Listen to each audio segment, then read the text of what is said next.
Well, now I want you to think about, let's pretend there are 4 buckets in front of you. Doesn't matter if they're gallon buckets, 2.5, 5 gallon pails, doesn't matter. So I want you to pretend there's 4 buckets in front of you. So in that first bucket, what I want going into that bucket for you is your monthly, stable, steady income.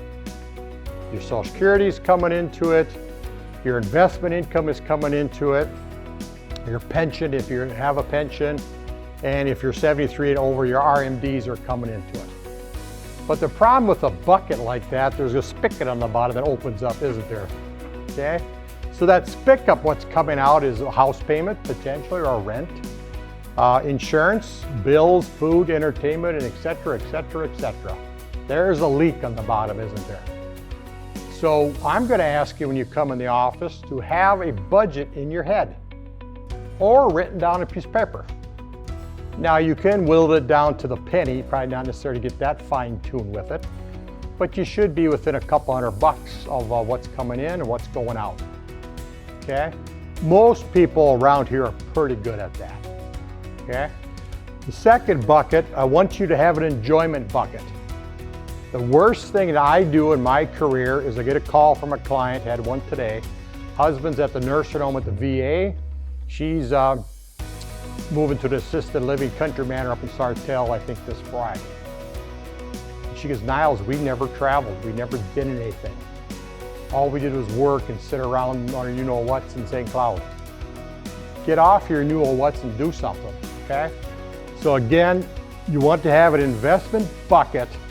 That's your fun bucket. Not F-U-N-D, fun, F-U-N, okay? Please don't be one of those clients that I come visit when you're 90-some years old and haven't done a darn thing. Get out there and do something. I'm not necessarily saying you have to buy a lake home or something like that, but do vacation, get a different vehicle. Don't drive that 20-year-old vehicle. They do make newer ones. Enjoy your life, because someday you're going to have, like my Aunt Janice, stroke yesterday, right out of the blue. Lucky they did extensive traveling, so they seen about everything, okay? So again, emergency bucket. This surprises the heck out of me, that people will come in the office working with a so-called financial planner and have no money set aside for you-know-what hits the fan. Do emergencies happen in our lives? Yes, they do, okay? Could happen in your life, could happen to one of your kids' lives, could happen to a friend of yours that you need to step up to the bucket.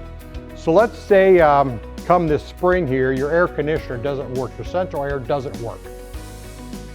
You gotta get it replaced. So what do you generally replace when you replace your central air unit? You're gonna do the furnace too. Anybody ever done an AC unit with a new furnace?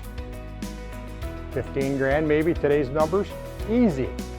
So let's say you didn't have the $15,000 set aside in an emergency fund, then you had to dip into your 401k or your IRA to get that 15 grand.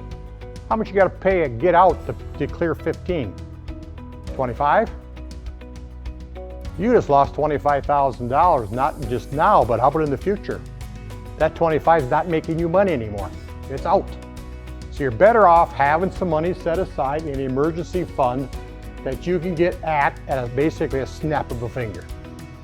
Run down to the local bank. Call up your brokerage account and say, hey, I need 15 grand in a non-qualified save money market account. So have at least 6 months worth of living expenses tucked away in an emergency fund. So if it costs you $5,000 a month to live, have 30 grand tucked away that you can get at. Could be the Folgers can, the top shelf in the closet, all I care, but have it available somewhere to get at it, okay? In the last bucket, this some people is going to be a conversation. Do you want to leave something behind? My wife and I totally intend to leave our kids an inheritance. Because when my wife and I got married 45 years ago, I had a $20 bill in my pocket, and that's all we had, 20 bucks. Okay, so I remember those days. So if anybody can find a 1979 $20 bill, I'll buy it from you. It's only worth about $5 now, but I'll buy it from you, okay? So again, legacy, life insurance, your house, your farm, your real estate, your 401ks, IRAs. But just keep in mind, you leave your kids IRAs or 401ks, they got to pay taxes on that stuff, okay? So there's your 4 buckets, monthly, enjoyment, emergency, and legacy. We'll talk about that stuff when you come in.